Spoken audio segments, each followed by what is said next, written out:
Students, welcome to ஐமேத் YouTube channel. நம்மளுடைய சேனலை நீங்கள் சப்ஸ்கிரைப் பண்ணாமல் இருந்தால் ஃபஸ்ட்டு சப்ஸ்கிரைப் பண்ணிவிடுங்க. 11th ஸ்டாண்டர்ட் அக்கௌண்டன்சி கணக்கு பதிவியலோட பப்ளிக் எக்ஸாமோட ஒரிஜினல் கொஷின் பேப்பர் தான் நீங்கள் பார்த்துட்ருக்கீங்க. ஸோ ஓவரால் கொஷின் பேப்பர் கொஞ்சம் மீடியமாகவே இருந்தது, ரொம்ப ஈஸிலாம் சொல்ல முடியாது. ஸோ 1 மார்க்லாம் கொஞ்சம் டஃப்பாக இருந்தது.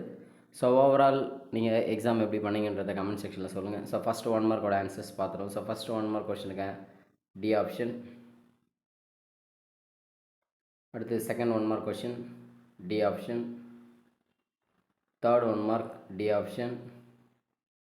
Fourth 1 mark A option. Fifth 1 mark question C option. Sixth 1 mark question C option. Seventh 1 mark question B option. Eighth 1 mark question C option. Ninth 1 mark question A option. 10th 1 mark question A option. 11th 1 mark question D option. 12th 1 mark question B option.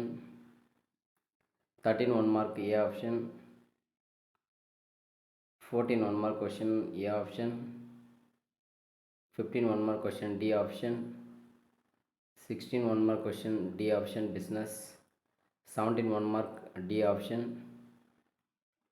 18th 1 mark D option. 19th 1 mark A option.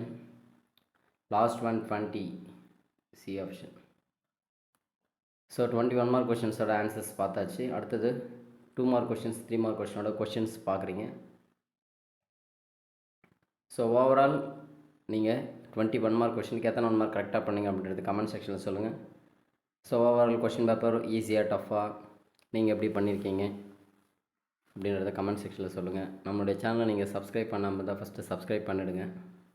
அடுத்தது நம்ம government answer key நம்ம போட போகிறோம். So அப்போ தான் நீங்கள் subscribe பண்ணியிருந்தால் தான் நோட்டிஃபிகேஷனில் நமக்கு காமிக்கும். ஸோ அதனால் நம்மளுடைய சேனலை சப்ஸ்கிரைப் பண்ணாமல் சப்ஸ்கிரைப் பண்ணி வச்சுருங்க.